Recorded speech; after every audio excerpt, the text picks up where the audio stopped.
নমস্কার, গোল টেবিল ফুটবলের বৈঠকি আলোচনায় আপনাদের সবাইকে স্বাগত। আজকে আমি তথাগত, আমার সাথে আছে দেবজয় দা। আজকে আমরা আলোচনা করব আইএসএল ফাইনাল, যে ইন্টারেস্টিং ম্যাচ, আইএসএল ফাইনালের প্রিভিউ। আজকে কি মনে হচ্ছে দেবজয় দা, এই যে ফাইনাল, এটা তো 2020-2021 আইএসএল এর রিপিট ফাইনাল, সেখানে মুম্বাই জিতেছিল।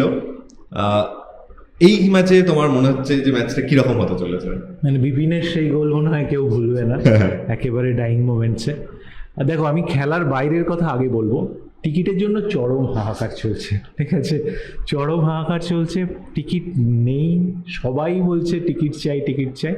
এটা একটা ভালো বিজ্ঞাপন কলকাতা ফুটবলের জন্য। আমার মনে হচ্ছে আমাদের সবারই মনে হচ্ছে আবার একটা 64,000 দর্শক আমরা দেখতে পাবো, ফুল গ্যালারি, যেখানে মোহনবাগানের সমর্থকই বেশি থাকবে। কিন্তু মুম্বাই এবারে কিন্তু অনেক বেশি প্রিপেয়ার্ড থাকবে, কারণ মুম্বাই কয়েকদিন আগেই খেলে গেছে। তারা আমার মনে হয় কিছুটা ফ্যামিলিয়ার পরিবেশের সাথেও। আজকে এই প্রশ্নটা প্রেস কনফারেন্সে পিটার ক্র্যাটকিকে করাও হয়েছিল।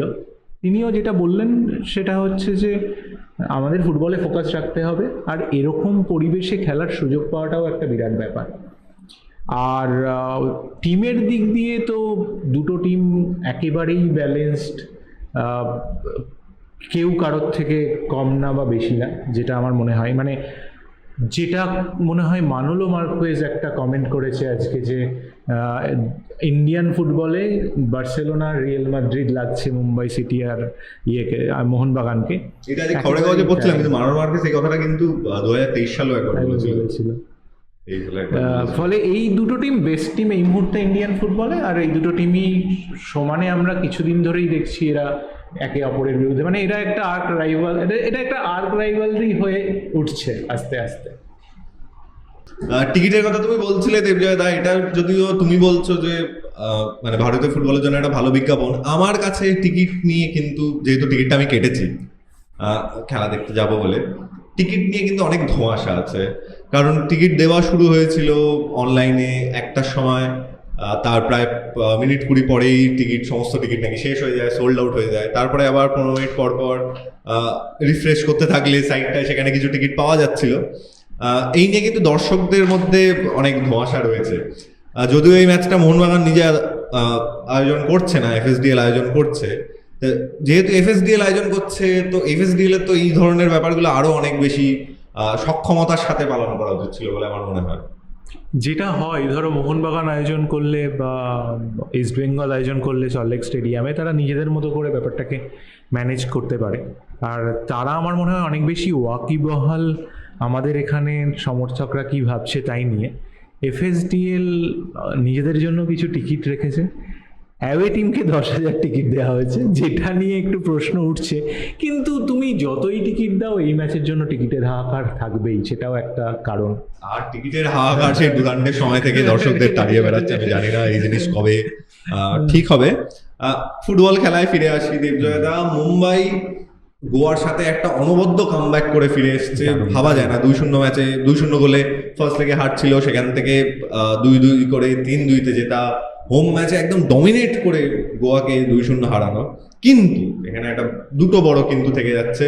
আকাশ মিশ্রা, ওদের যে নির্ভরযোগ্য লেফট ব্যাক, সে থাকছে না ইনজুরির কারণে বাইরে।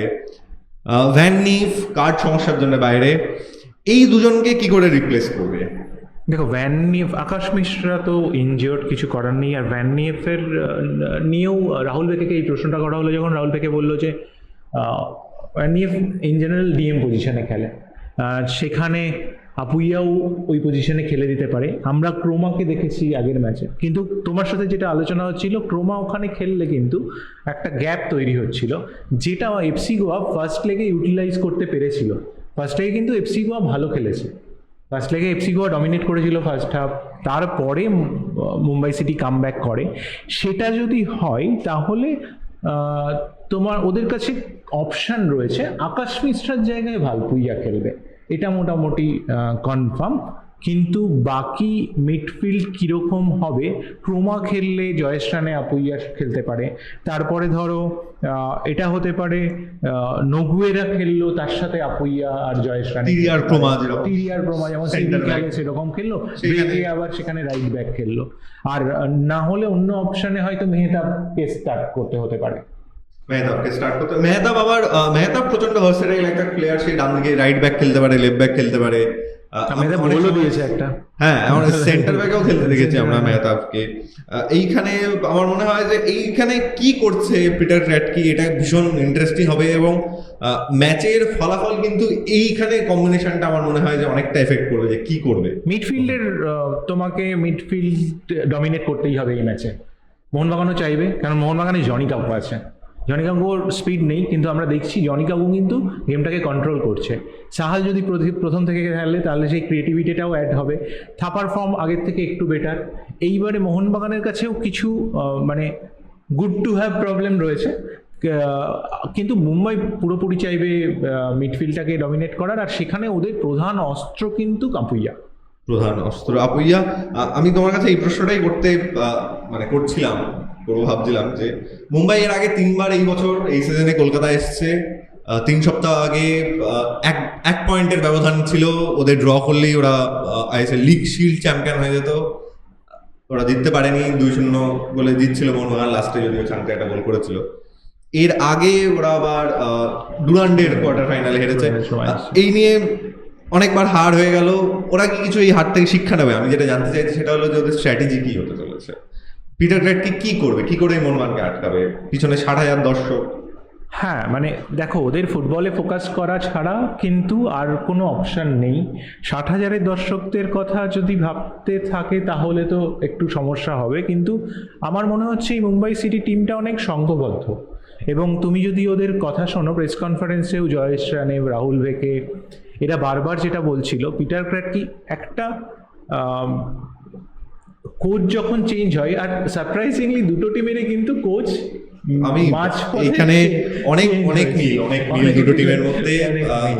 শুধু কোচ চেঞ্জ হয়েছে তাই না, এরা দুজনেই একদম দারুণ শুরু করেছিল তাদের পূর্বতন কোচের আন্ডারে। তারপরে মাঝখানে ডিসেম্বর নাগাদ এসে ওদের দুটো টিমের ইনজুরি প্রবলেম হয়। মুম্বাইয়ের 3জন ফরেনার তারা চলে যায়।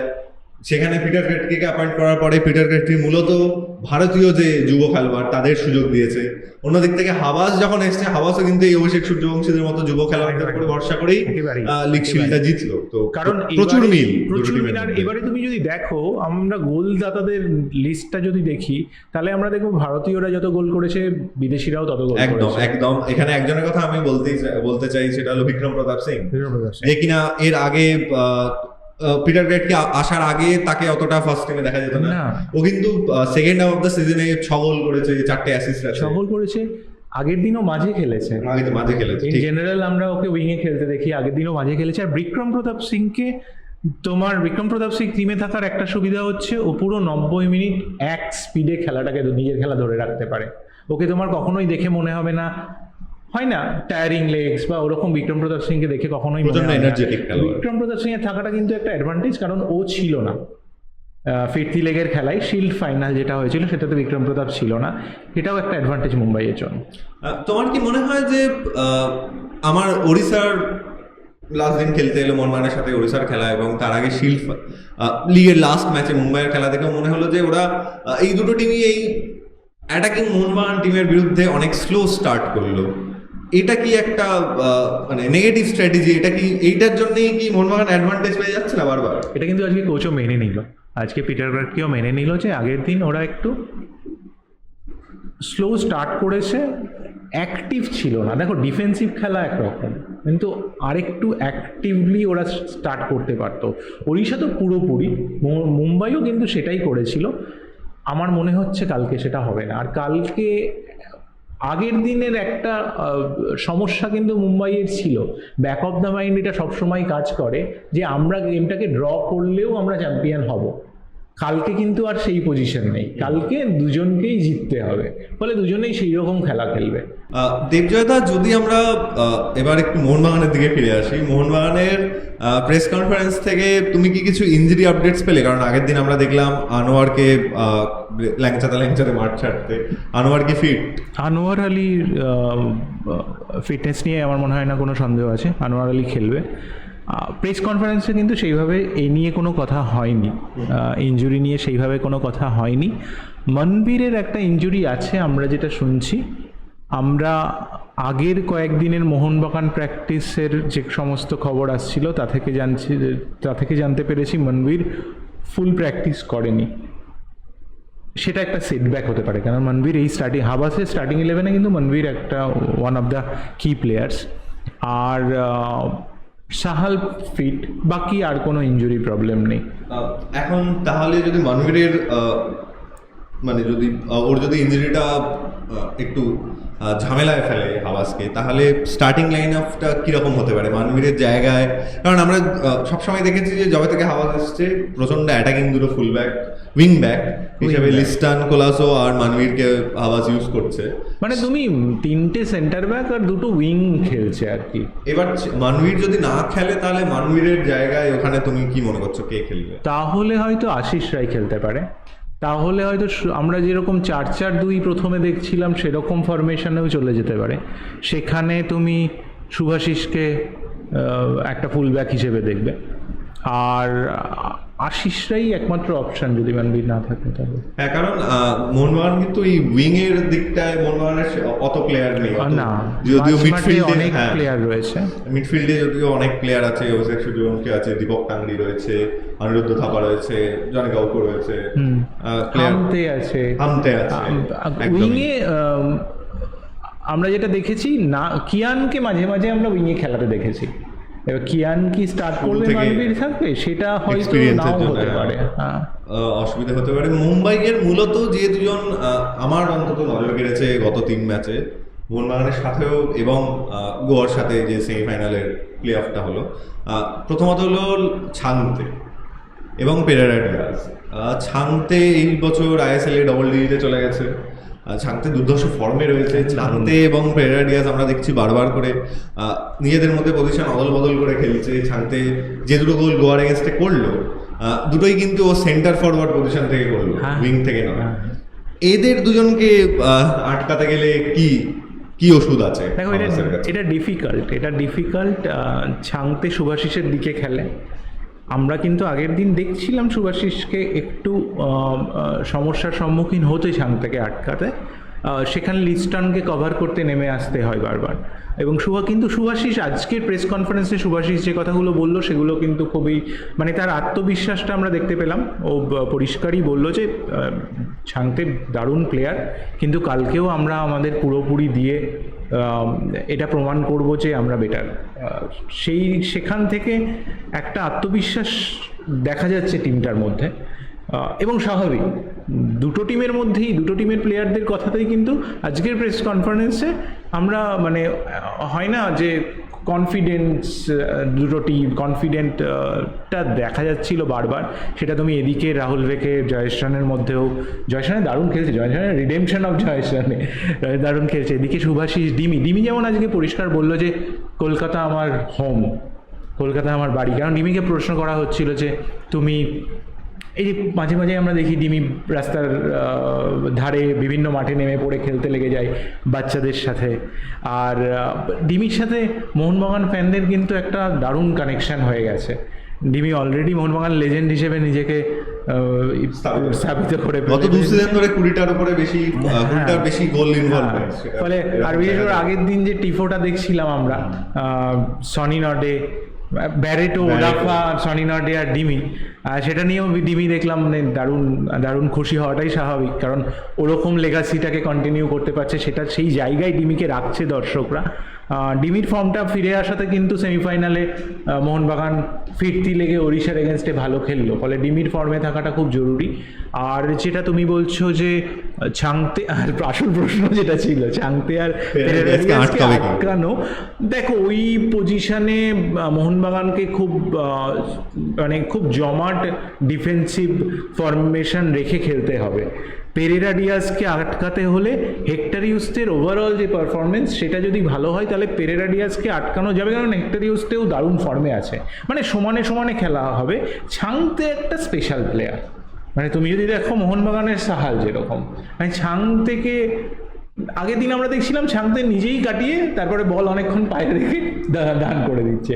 আর এই ছাং থেকে আটকাতে গেলে সুভাশিসকে আর একটু কন্ট্রোলড ফুটবল খেলতে হবে। আর যেটা মাথায় রাখতে হবে আর একটা জিনিসও, সেটা হচ্ছে সুভাশিসকে কিন্তু প্রথমেই কার্ড দেখলে চলবে না, যেটা সুভাশিস প্রায় গত 3টে ম্যাচ ধরে করে চলেছে। এটা একটা সমস্যা। আগের দিনও রয় কৃষ্ণকে সেই মাঝ মাঠে ফাউল করে সেটা হলে মুশকিল হবে কালকে। দীপক টাংরি এবং অভিষেক সূর্যবংশী, আবার একই প্রশ্ন তোমার কাছে বারবার আমি করি, সেটা হলো যে যদিও এই ম্যাচে ভ্যান নিফ নেই, যদিও থাকতো তাহলে নিশ্চয়ই একজনকে তার পিছনে লাগিয়ে দেওয়ার একটা ব্যবস্থা হতো। সেইখানে মাঝমাঠটা কি দীপক টাংরি বা অভিষেক সূর্যবংশীর মতো কাউকে দরকার হবে? তোমার পছন্দ হবে না, কিন্তু আমি চাইবো কালকে কাউকে সাহাল থাপা খেলো, কাউকে সাহাল থাপা খেলুক। তাহলে যদি কাউকে সাহাল থাপা আর ওদিকে নগুয়েরা আপুইয়া রানে খেলে, তাহলে কিন্তু ভীষণ একটা টেকনিক্যাল ব্যাটেল মিডফিল্ড আমরা দেখতে পাবো। আর থাপা এখানে কিন্তু ওই ডিএম পজিশনে খেলছে না, থাপাকে কিন্তু অনেকটা আগে খেলাচ্ছে, আর থাপাও অনেকটা ফ্রিডম পাচ্ছে লাস্ট কয়েকটা ম্যাচে আমরা দেখছি। কারণ সেটার জন্য অবশ্য দীপক টাংরি থাকাটা একটা কারণ ওই ডার্টি গেমটা দীপক টাংরি খেলে দিচ্ছে, সেখানে তুমি কাউকোয়ার থাপা অনেকটা জায়গা পেয়ে যাচ্ছে।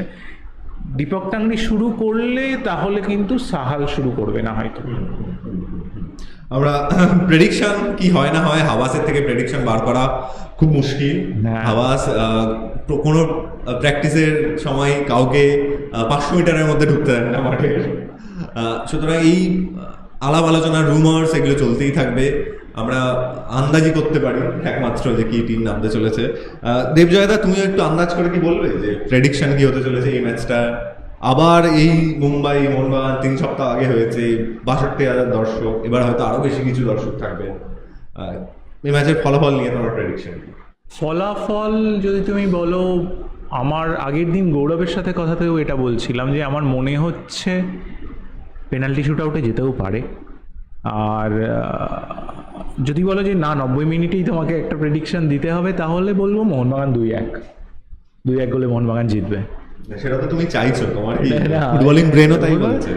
হ্যাঁ, মানে দেখো আমি না মোহনবাগান ভার্সেস মুম্বাই সিটিতে আমি খুব একটা দুটো টিমকে তফাৎ করতে পারছি না, ক্লোজ এনকাউন্টার হবে, ক্লোজ এনকাউন্টার হবে। আর দুটো টিমে মানে এত ভালো প্লেয়ার, এত স্পেশাল প্লেয়ার রয়েছে।